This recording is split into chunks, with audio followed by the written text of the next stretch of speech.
behind the bell, which is, it's meant to be humorous, but it's also really what went on backstage and everything. But to keep it brief, the cast were all older than me. They were all like 4 years older than me. I was 11 when I got it, and they were 15.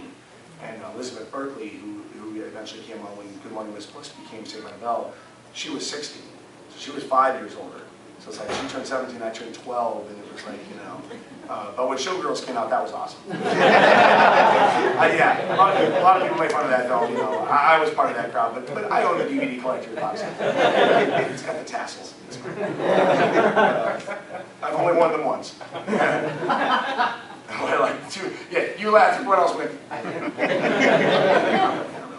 But yeah. Favorite episodes?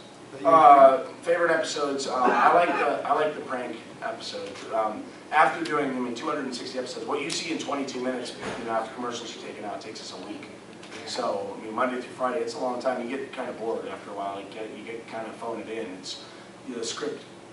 It's like the formula sort of stays the same. It's like once you know how it works, now it's like trying to. We used to say dig until you strike joke. You just look at the script, and a lot of it was cheesy. They'd start out Monday morning, we'd come in and be like a turkey and involved in the scene, and Zach and Screech are there, and the turkey falls off onto the floor because Screech, saturated it or whatever else, basted it, and it slipped off the table.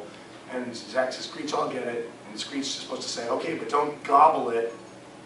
That's the joke. Gobble turkey, okay.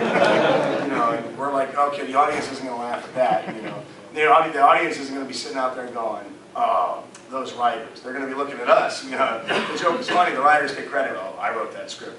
If the jokes don't work, it's egg on our face, you know what I mean? So it was kind of, we used to try to find ways to make it better, and the prank episodes lent themselves to much more creativity, and it started leaning itself to offstage, which is one of the main reasons why they stick out as my favorite, because to make ourselves not bored, we would prank each other offstage. We would but it would start out simple, like we'd take, rolls of the gaffer's tape or duct tape, and we'd, rip off strips and leave them sticky side up in front of their dressing room doors, so when people would come out, they'd step out and they'd be dragging, 14 feet of tape, on their shoes. We'd go up and do the old tape on the back of people, and then we started doing clothespins, which started spreading to other movies. I actually did a movie with the Insane Clown Posse that they started doing it there, and I was like, are you kidding me? They're like, yeah, we did the clothespins. I'm like, we used to do that way back when. What are you talking about? And what the clothespins are is simply just take clothespins and you just go up and stick them on people, on their hats, on their shirts, whatever else. At the end of the day, you might have 40 clothespins on you and not know it.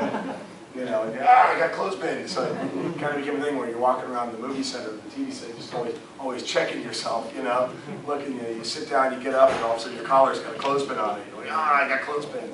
So it's stupid stuff, but it sure makes the week go by. Breaks up the board. Yeah. Did you talk a little bit about auditioning for SNL? I don't know how the truth behind that. I actually never have auditioned for SNL. Really? I heard you did. No. The rumors, see, the rumor mill on the internet is rough for us because they're like Twitter. I think there's like 13 or 14 me's on Twitter. I don't Twitter, so they're all fake.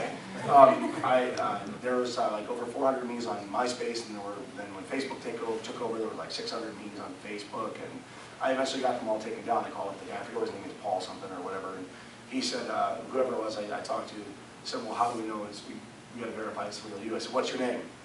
Let's say it with Paul. He said, it's Paul. So I took an iPhone picture with, hey Paul, with a picture of me on it. All of a sudden, 10 minutes later, bam, 600 me's gone.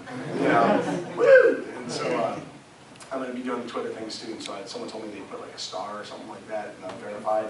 Yeah, so hopefully, I haven't looked, hopefully there are no Dustin Diamonds confirmed on there. I'm like, that's bogus, because I should know, right?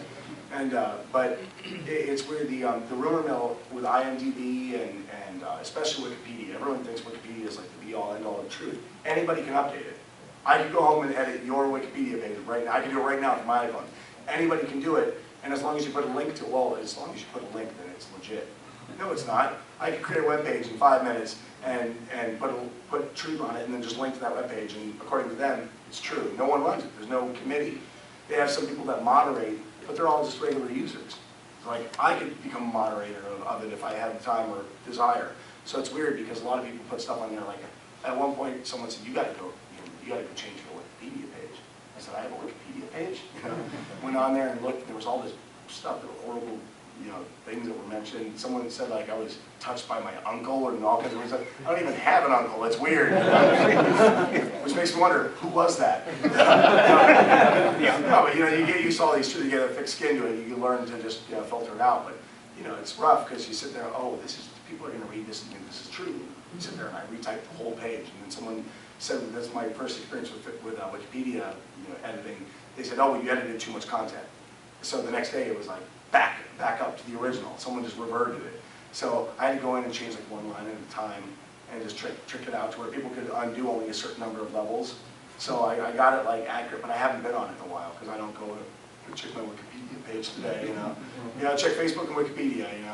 And I just don't do that. So there's probably stuff that's that's on there that's been edited. That's maybe the SNL thing. I don't know where you might have read it, but no, I'd like to. Okay. How about stand-up? Just